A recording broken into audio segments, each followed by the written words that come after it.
us here live. I'm Adele Nazarian of Breitbart News. I'm here with Tommy Fisher of Fisher Industries, and they are actually the one of four contenders for building President Donald Trump's soon-to-be historic border wall. Welcome. Good to be here. Thank you. So, last night was your first time at a State of the Union address? Yes, it was. I was very honored to be invited. So you were invited by Congressman Kevin Cramer of North Dakota? Yes. Wonderful. What was your reaction to the president's speech? Oh, I was very uplifted. He was pride through prosperity. He's going to protect all Americans. You just had a sense when you came out, you were so proud to be an American and just honored to be part of history.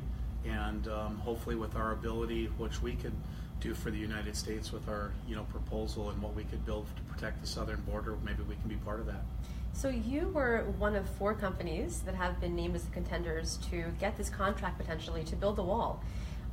When did you hear the news that you were selected? Well, we were with the process. It was last year, and then we had a round of interviews in Washington, and then I think we were picked sometime in August, and then let know that in September we'd build the prototype.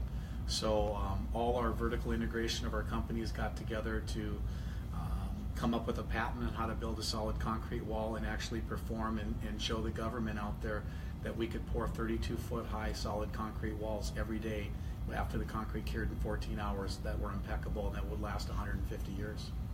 And I've noticed that you have a list of all American companies that are working with you. You partnered up with potentially for this project. So there's Caterpillar, Commercial Metals Company, Arizona Portland Cement Company, and Liberty Mutual.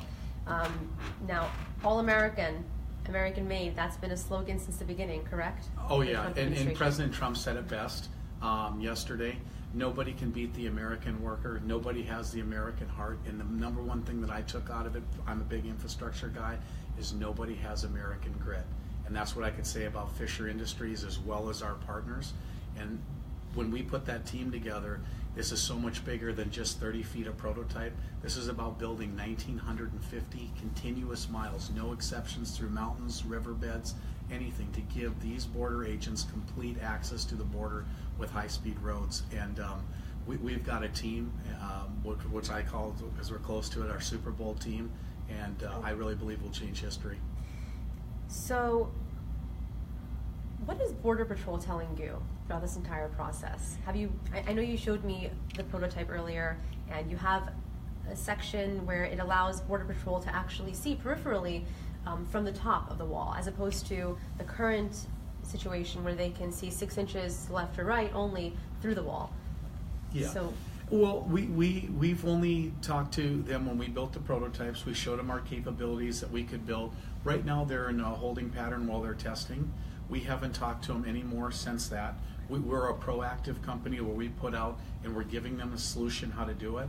I think right now where they're waiting to see if they have funding and everything, we wanted them to have all the information, but no different the public, to be above board, because we believe nobody can build safer than us, no one can build faster than us, and when you compare apples to apples, the other designs aren't even close to ours.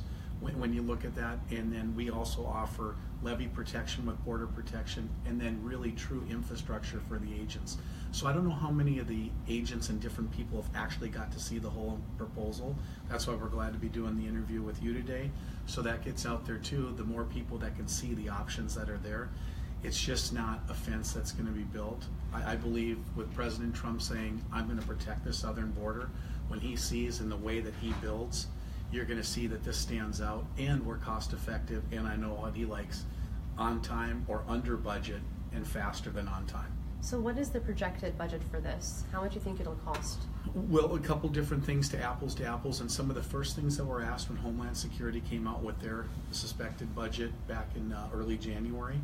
They were looking at about $19 billion to do 654 miles of fence and wall, and basically 10 years to do that.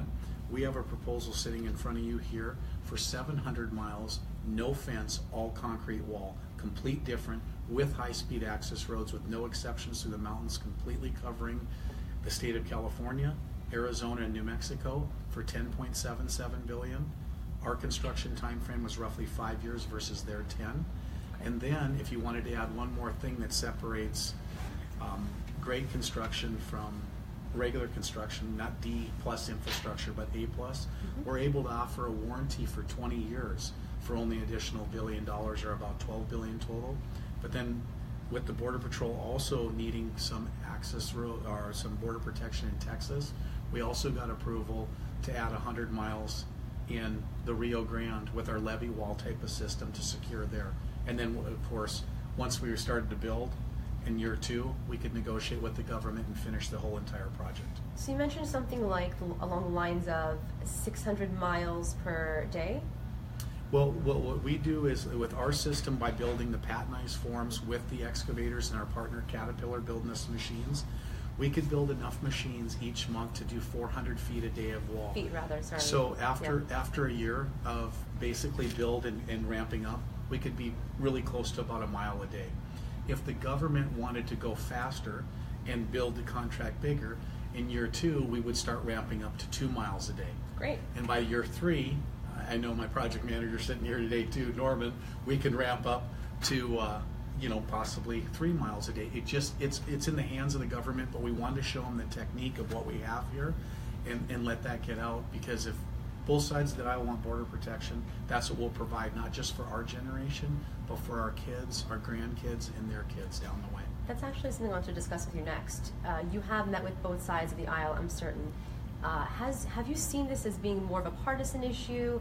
Do you see people on the left versus the right being a little more embracing of this? What has your reaction been, or the reaction rather, of people, Democrats, Republicans, to the border wall that you've discussed? Well, I think both sides wanted border protection. The term the wall got somewhat political, but again, with President Trump's proactive approach, he knows that a barrier has to be built. So you have to build the right barrier. It has to be a concrete wall. If you continue to put steel up, or where you can come through and cut it or something, it's a fence, and this needs to last for generations. So my thing is we were trying to spin that it's not just a wall, it's a complete border protection system with high-speed access roads, because here's the other thing is they'd like to hire more agents.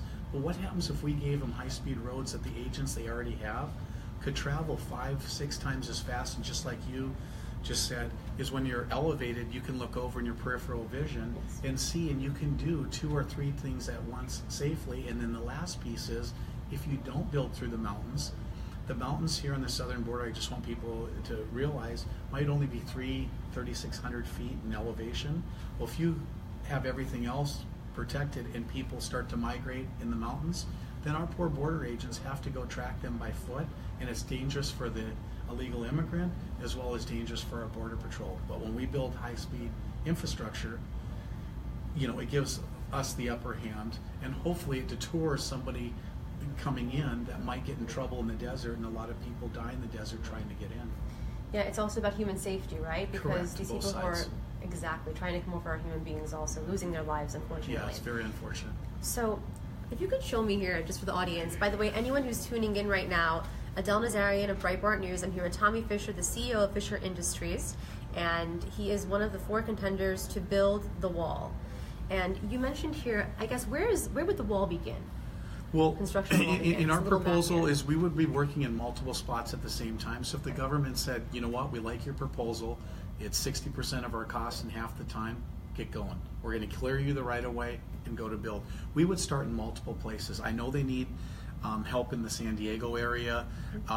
We would be looking in the Douglas area with some of the ranchers that would need some west of El Paso in the Sunland Park community, working our way back through. So we could work in multiple places at the same time.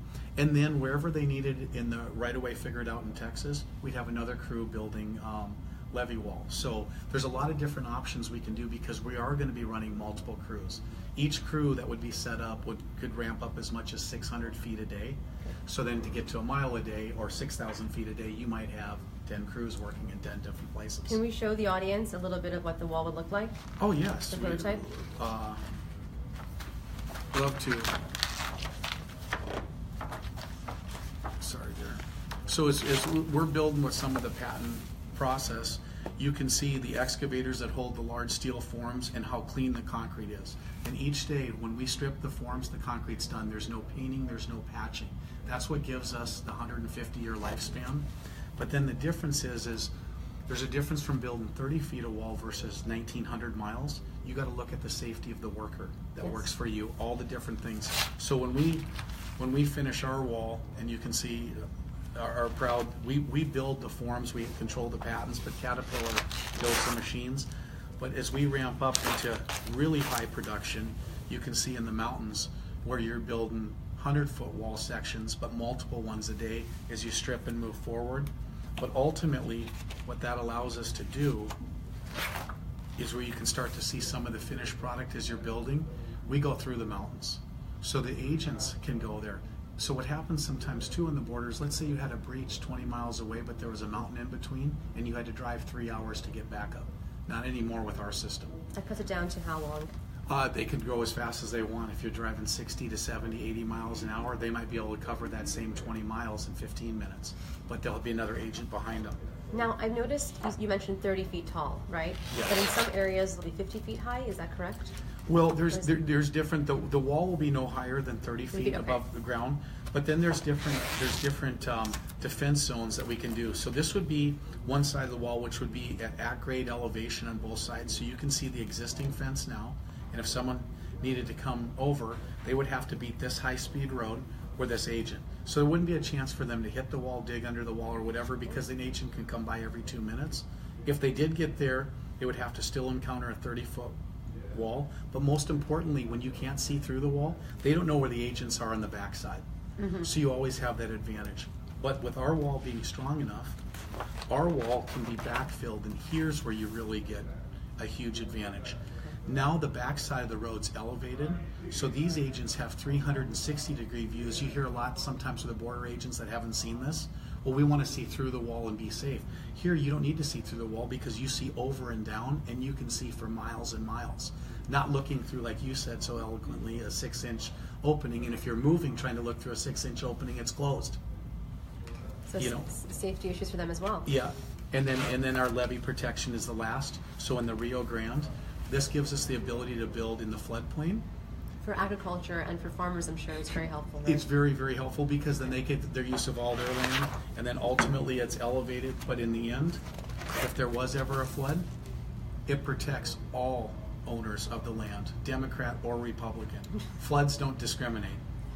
So this is the difference that can change, and I believe this same patent would work up and down the East Coast, like where Hurricane Sandy did all the damage, or Hurricane Harvey in Houston. So hopefully we set the standard of building here for protecting our southern border, and then try to protect every citizen from floods. So last night, the speech that he gave, and the president mentioned the wall, again attested that he's committed to seeing it through. Are you optimistic that a final decision will be made to start construction soon? What is your timeline, if you could say you have one?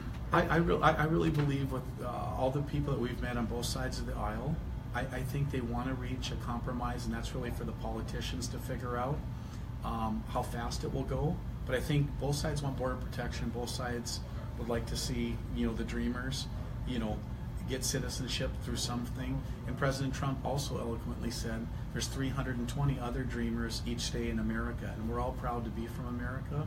So we're a nation of immigrants, but we're a nation of legal immigrants. What we're trying to say, or my company stands for, is we just don't want illegal immigration, but we'll welcome everyone, and we're a diverse company, and a lot of immigrants work for Fisher Industries that are very good hard workers. And so I think if the politicians can figure that part out, what I'm here to tell you is the second that they say go, the Fisher Industries team, backed by a bond with our partners, all American made, we are ready to put boots on the ground. This is the most shovel-ready job the U.S. government will ever see for infrastructure or any place else. Well, the American dream is a beautiful dream, and we thank you for joining us today, and we wish you the best of luck in this historic bidding process. So thank you. Thank you for having me. Appreciate it. All right.